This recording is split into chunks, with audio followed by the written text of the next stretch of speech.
తెలంగాణలో మళ్లీ వచ్చేది బీఆర్ఎస్ ప్రభుత్వమే అని ఎమ్మెల్యే హరీష్ రావు ధీమా వ్యక్తం చేశారు. శుక్రవారం కొండాభూదేవి గార్డెన్లో మెదక్ పార్లమెంటు ఎన్నికల సన్నాహ సిద్దిపేట పట్టణ కార్యకర్తల సమావేశంలో హరీష్ పాల్గొని ప్రసంగించారు. మనం 10 ఏళ్లు పాలించడం, వాళ్ళొచ్చి 4 నెలలు కాలేదు, ప్రభుత్వంపై వ్యతిరేకత పెరిగింది అని అన్నారు. సిద్దిపేటలో సగం కట్టిన వెటనరీ కాలేజీను రద్దు చేసి కొడంగల్కు రేవంత్ రెడ్డి తరలించారని ఆగ్రహం వ్యక్తం చేశారు. 100 రోజుల్లో 6 గ్యారంటీలను గంభీర ఉపన్యాసాలు ఇచ్చారని ఇప్పుడు సన్నాయి నొక్కులు నొక్కుతున్నారని విమర్శించారు. రేవంత్ రెడ్డి దగ్గర సరుకు లేదని, పని లేదని ఎద్దేవా చేశారు. ప్రజలకు కాంగ్రెస్ మీద కోపం వచ్చిందని తెలిపారు.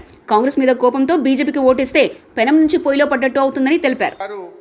డిప్యూటీ స్పీకర్ గా, ఎమ్మెల్యేగా, రాష్ట్ర కార్యదర్శిగా రాజీనామా చేసి సిద్దిపేట బరిలో నిలబడితే ఆనాడు చంద్రబాబు నాయుడు గారి ప్రభుత్వం కోట్లు కుమ్మరిచ్చినా, అధికార దుర్వినియోగం చేసినా సిద్దిపేట ప్రజలందరూ జై తెలంగాణ అని కేసీఆర్ వెంట నడిచింది.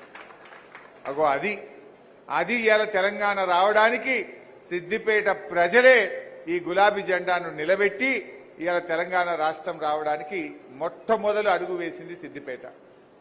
ఇది ఎందుకు చెప్తున్నా అంటే మళ్ళీ ఈ రాష్ట్రంలో రాబోయేది కూడా బీఆర్ఎస్ ప్రభుత్వమే.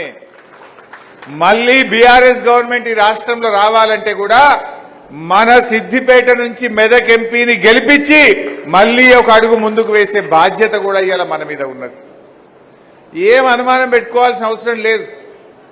మనం 10 ఏళ్ళు ఉన్నాం కనీసం, వాళ్ళు 4 నెలలు కాలే ఇప్పటికే ప్రభుత్వం మీద వ్యతిరేకత స్టార్ట్ అయింది.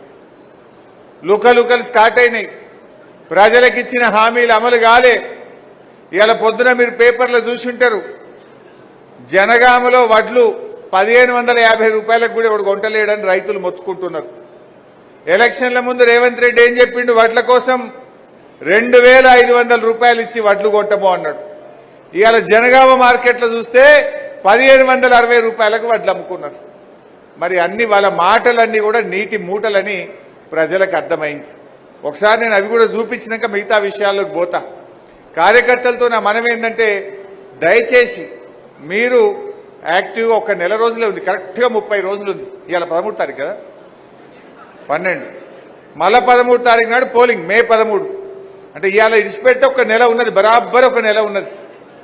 నెల రోజులు దండం పెడతా. దయచేసి ఎక్కడ 10 మంది కూర్చున్నా, అది పొద్దున వాకింగ్లోనైనా, హోటల్లో టిఫిన్ చేసే కాడైనా, మధ్యాహ్నం ఏదన్నా ఫంక్షన్లో కలిసినా, మన కాలనీలోనైనా ఈ డయాస్ మీద ఉన్న సీనియర్ నాయకులు కానీ, కార్యకర్తలు కానీ దయచేసి ప్రతి నిమిషం కూడా మనం మన పార్టీ ఎందుకు గెలవాలనో చెప్పాల్సిన అవసరం ఉంది. బీఆర్ఎస్ గెలిస్తే ఏం లాభం జరుగుతుందో ప్రజలకు చెప్పాల్సిన అవసరం ఉంది. ఎందుకంటే మీకు 100 ఉంటాయి. కేసీఆర్ లేకపోతే తెలంగాణ వచ్చినా, తెలంగాణనే రాకపోతే సిద్దిపేట జిల్లా అవుతుండేనా? ఇవాళ సిద్దిపేటకు జిల్లా వచ్చింది, రైలు వచ్చింది,